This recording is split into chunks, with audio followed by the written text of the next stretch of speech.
Ever find yourself scrolling mindlessly instead of tackling the things that matter?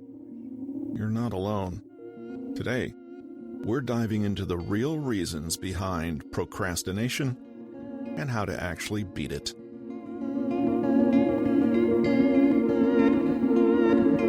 Hello, listeners.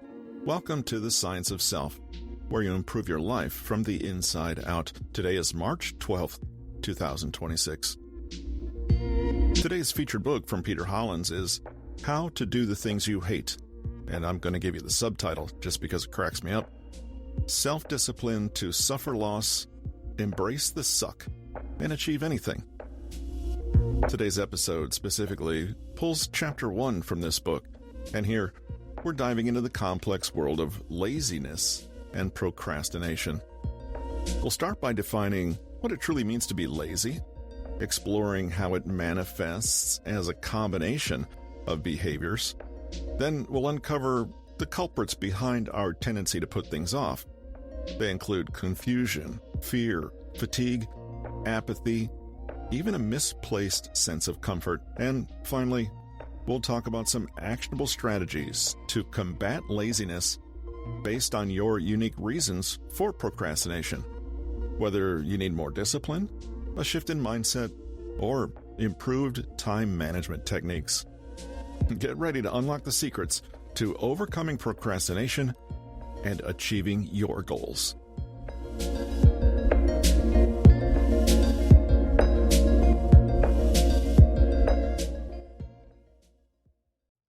You wake up a little late one morning and you're completely exhausted. You have a scary-looking to-do list and you're exhausted just looking at it.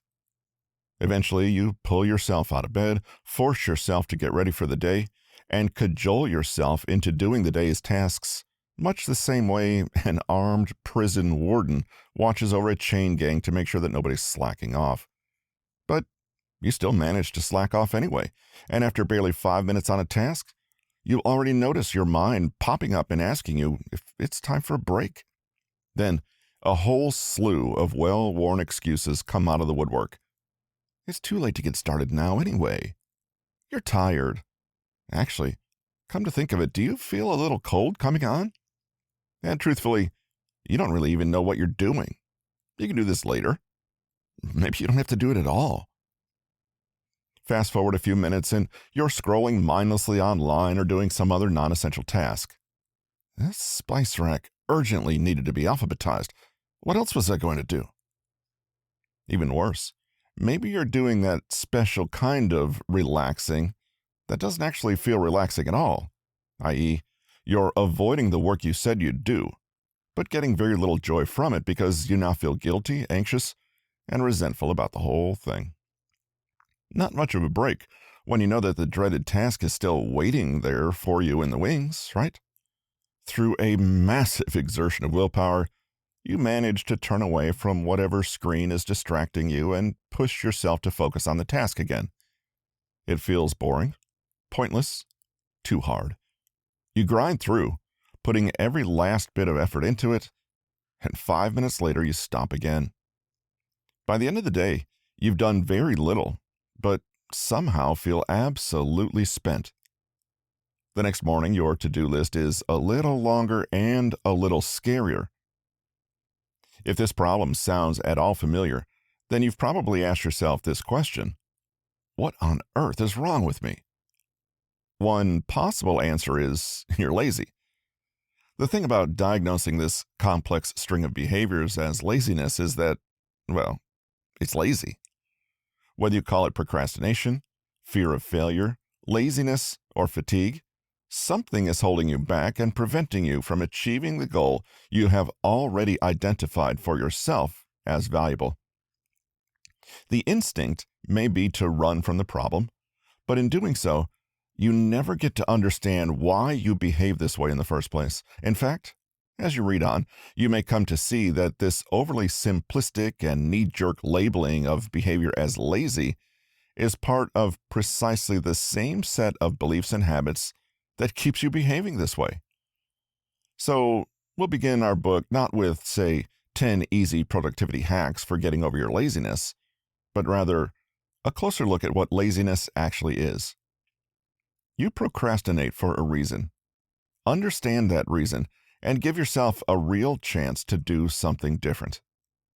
On the other hand, if you are uninterested in why you behave as you do right now, you may very well stay trapped there, constantly trying to solve a problem using the very same mindset that created the problem in the first place.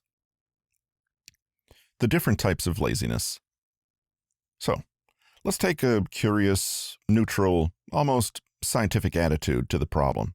First, what is laziness? Laziness can be defined as the conscious unwillingness to put in the necessary effort required for a task, encompassing both mental and physical exertion. People are often lazy, even though they know that being so will create problems for them, whether that's more work to do later, missed opportunities, or negative feelings.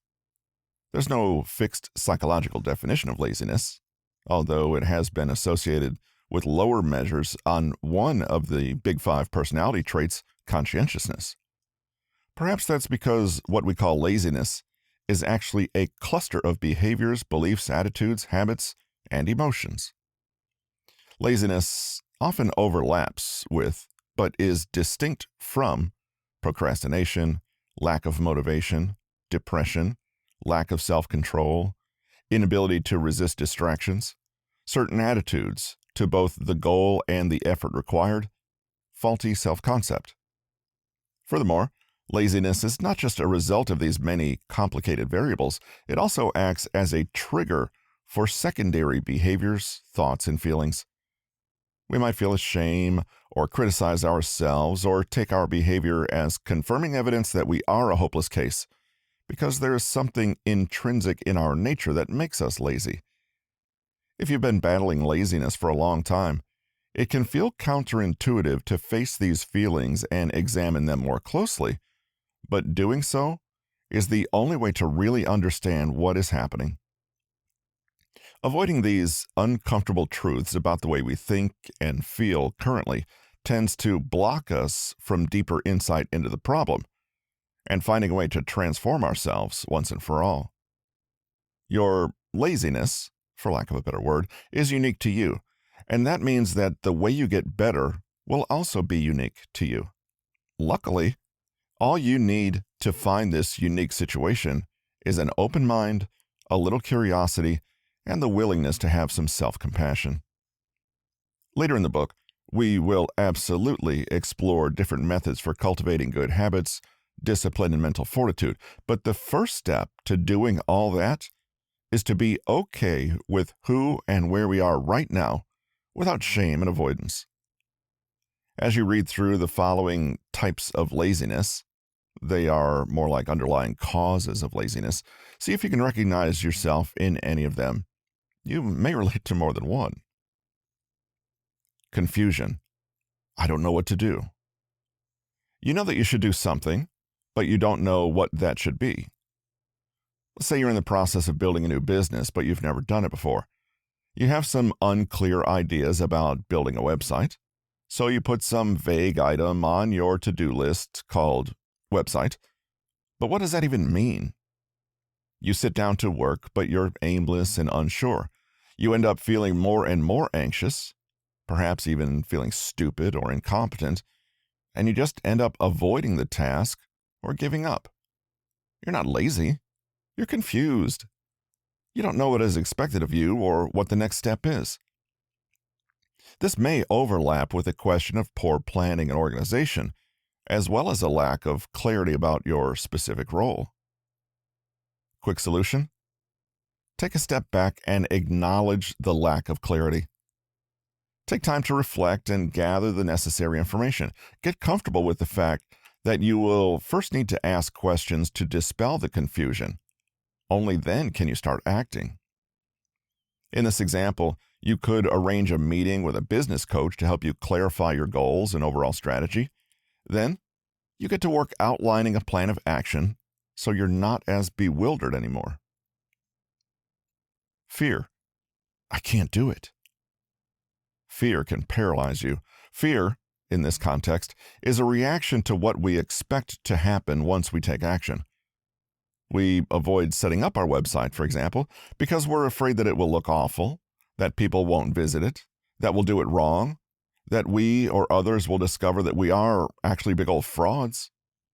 The thing about this kind of fear is that it is not based in reality, i.e., in the here and now, but in fantasy, i.e., the future, or at least what we are imagining the future to be. In its own strange way, neurotic fear is trying to protect you from an outcome that you have decided is undesirable. Many people can't act because they're trying to avoid a perceived negative outcome, but occasionally you may be trying to avoid a perceived positive outcome. Maybe achieving your goal would force you to reconsider your self-concept as a person who's always a failure. Success can be scary. Allowing procrastination to keep us stunted may not feel great, but it does have a certain comfortable predictability about it. Quick solution?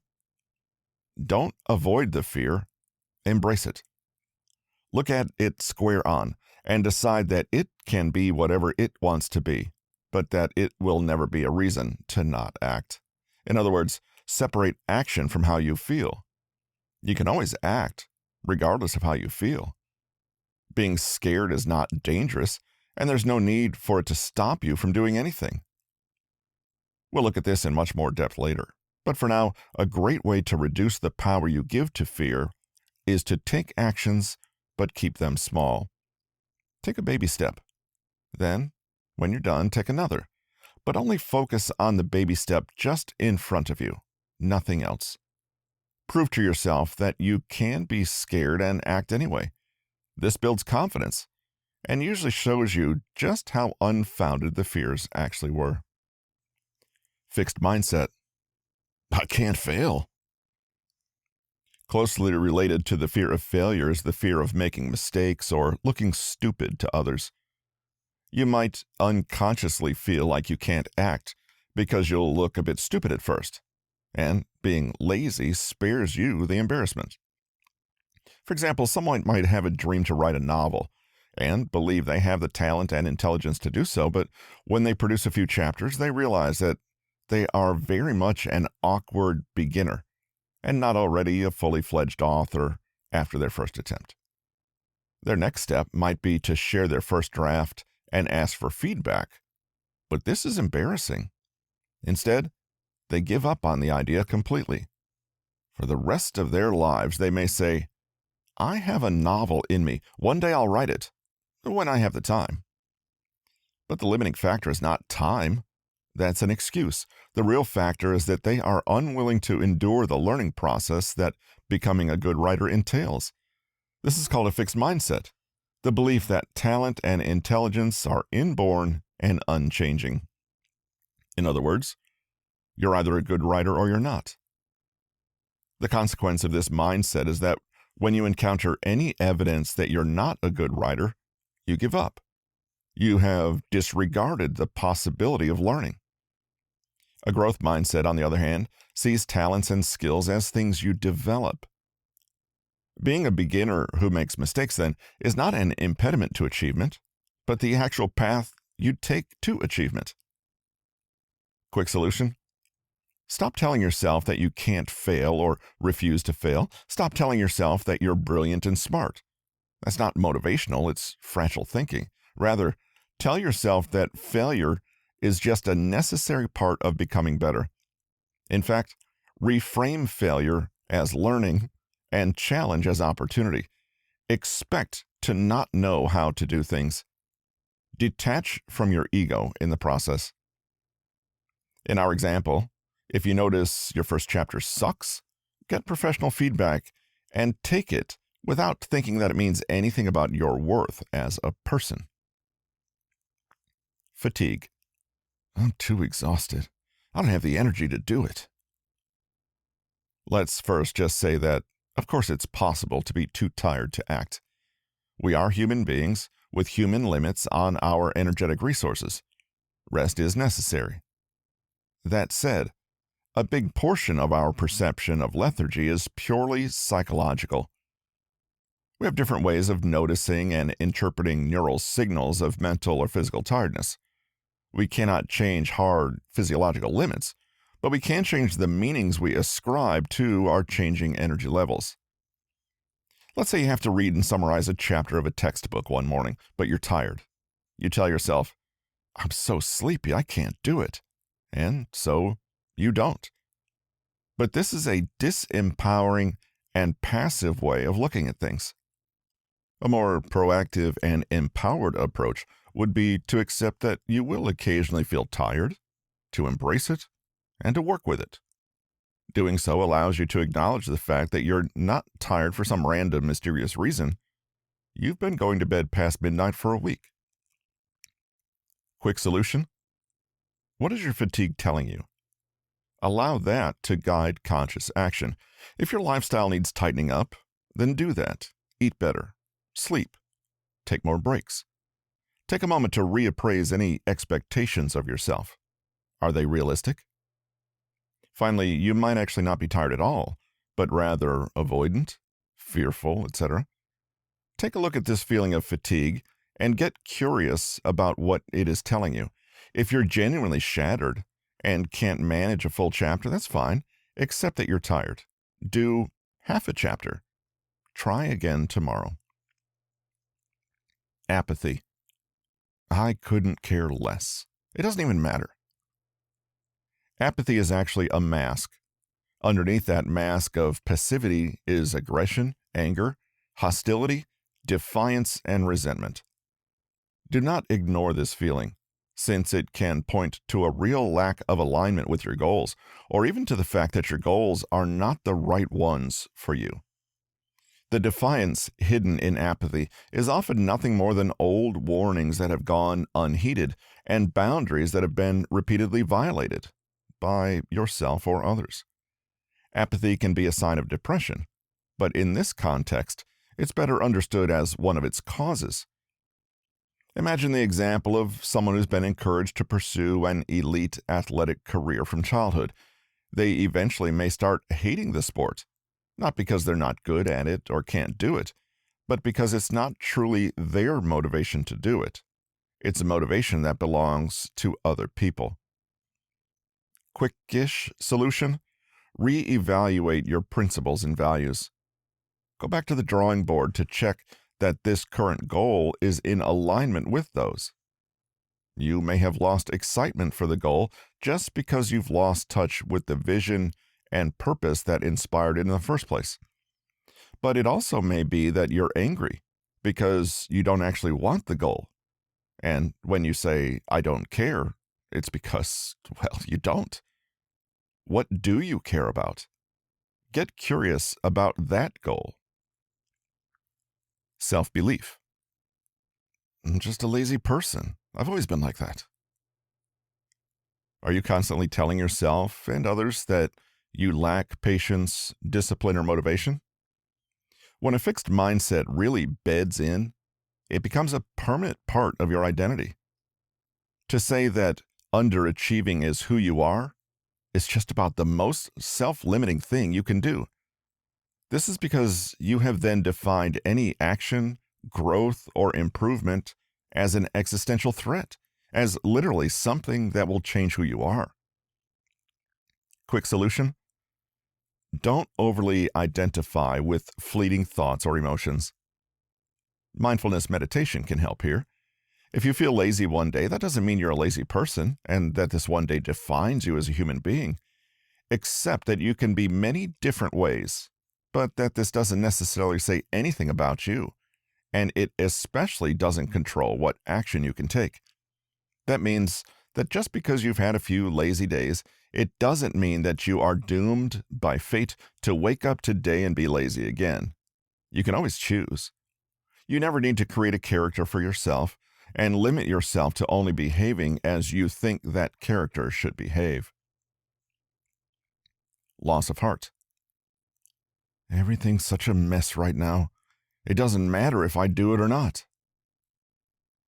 This kind of laziness is less about fixed mindset and lack of self-belief, and more about discouragement and loss of hope. Feeling like a bit of a victim can seriously undermine your motivation to act. You've lost belief that your actions can have a reasonable effect on the world, so why bother? Quick solution? Well, for this one, there is no quick solution, but it will help to forcefully drop the poor me attitude. Make the Serenity Prayer your new mantra. Actually, just tattoo it on your chest so you never ever forget it. Grant me the serenity to accept the things I cannot change, the courage to change the things I can, and the wisdom to know the difference. Loss of heart can arise when we have allowed our attention to remain too long on the things we actually cannot control. The way out is to teach yourself to focus on what can be fixed and to gracefully accept what was never in your zone of control in the first place. Comfort orientation. I'll do it after I do this other fun thing. The previous 7 types of laziness are, in fact, not laziness at all. But this final one is. It's simply the tendency to prefer comfort and convenience over exertion and effort. That's it. Pure laziness. And we're all capable of it. It's not a serious mental health diagnosis or a major existential problem to solve. This is the kind of laziness that arises because, on some level, you've decided that watching entertaining videos on YouTube is more fun than making the week's budget, so that's what you'll do. It's the valuing of comfort and ease over even the smallest exertion or inconvenience. Quick solution? Stop doing that. There's no big psychoanalytic theory you need to understand about human nature. There's no major trauma in your childhood to unpack. This form of laziness is just laziness, and the only solution is necessarily one that will be a bit inconvenient and uncomfortable. If you're lucky, this will be the only form of laziness you have to face in your life. It's lucky because the solution is really simple. Activate your willpower, take action, and be disciplined. Not easy, no, but simple. Before we move on, pause for a moment and see if you can identify which forms of laziness are most evident in your own life. It's likely to be a mix. It's also important to separate out the underlying psychological causes for your behavior from simple comfort orientation, i.e., really just being lazy. This is because the approaches for each are different and mutually exclusive. If you're not sure, turn into your own radio station for a few days, i.e., listening to yourself talk, and notice what reasons or excuses you give for not acting.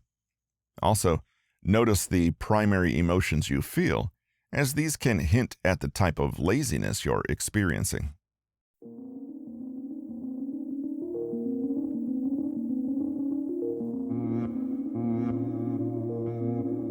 Remember that laziness isn't a character flaw. It's often a symptom of deeper issues: confusion, fear, even fatigue. The key is self-awareness. Understand what's fueling your procrastination, and then take action. Whether it's boosting your discipline, shifting your mindset, or simply taking a break to recharge, there are solutions out there. So keep asking yourself why you procrastinate, and keep seeking those solutions. You got this. I'll leave you with the words of Albert Einstein. The important thing is not to stop questioning. Curiosity has its own reason for existing.